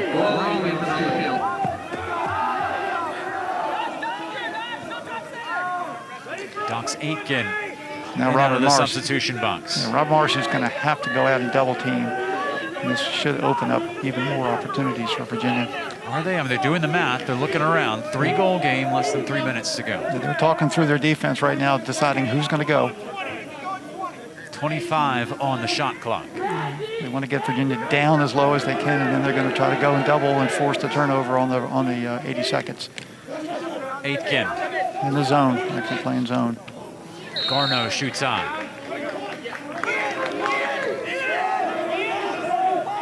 .12 to shoot for UVA. You know, Virginia could easily stand back there if they wanted to and then roll the ball over the end line and gain the time. It's not their DNA, though, is it? That's not what you want. Moore with 3 to shoot. Feeds the crease. He was picked up by Bertrand, but couldn't get the ball out of the pocket of his stick. Pretty much Robert Morris wants to push this game into overtime. Probably need one here on this possession. Well, the combination of the violations and the flurry of goals has really put Robert Morris in a tough spot with only 2 minutes to go. You know, the only way you get a comeback is to score goals and win faceoffs, and that's going to be tough for Robert Morris the way Peter La Sala has dominated the fourth quarter. Under 2 minutes to go now from Klockner.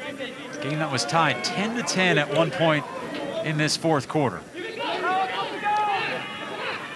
Virginia ripped off 4 straight goals. Robert Morris with the latest one, and now it's 2 straight for the Colonials.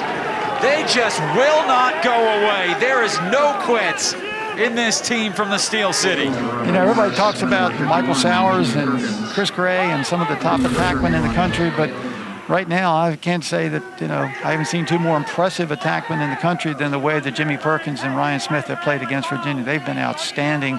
And again, they score from so many different places in so many different ways. In that case, Perkins catches in a rollback, kind of a question mark dodge, turn and shoot with very little angle, and finishes. Now, can Robert Morris win a vital face-off? They have struggled mightily at the spot, and P.D. LaSala has absolutely dominated there. 22 of the 27 face-offs have been won by 23 for UVA. And they used Jake Boudreau this time, so at least 3 different face-off men used by Robert Morris. And Coach McMinn said that was, you know, the one player that they were most fearful of was Peter LaSala. Virginia can nearly run out the clock here if they wanted, and they could. And if you notice, they're going to leave Saladay and Jared Connor in, even though they're on offense, because if they do lose the ball, they already have a defensive midfield ready to get back and play defense at the other end. So instead of putting an offensive group in, they'll go ahead and leave a short stick and a long stick in case there's a turnover. If you're Robert Morris, you got to consider pulling the goalkeeper Rosenthal, right, to go double. Right. You know, they'll either double with the goalie or have him shut off and double with 2 poles. Keep in mind, Charlie Bertrand of Virginia is still looking for that goal to extend his record goal streak. You know, Rosenthal going to take Bertrand, and they're going to double with 2 poles, and they're going to go ahead and the best pass is the one where you throw to the man guarded by the goalie. Just 5 seconds for UVA to shoot. They're going to roll it out and throw it away. There you go. They use the entirety of the 80 seconds. Nearly academic from here. Look. And they botch the clear. And that should do it. Robert Morris, a defiant showing here at Klockner Stadium. Maybe one last say to pull the margin closer. Picked up by Rode, thrown into the Virginian air. And the Cavaliers win this one on a topsy-turvy afternoon. Robert Morris pushed the defending national champions to the brink. And we got a little taste of March Madness at Klockner Stadium, Doug. Well, you know, Peter LaSala turns the game over in the fourth quarter with winning face-off, drawing violations, the emergence and the re-emergence of Doc Taken with 3 goals, and great respect for Robert Morris and Coach McGuinn and the way his team played. Robert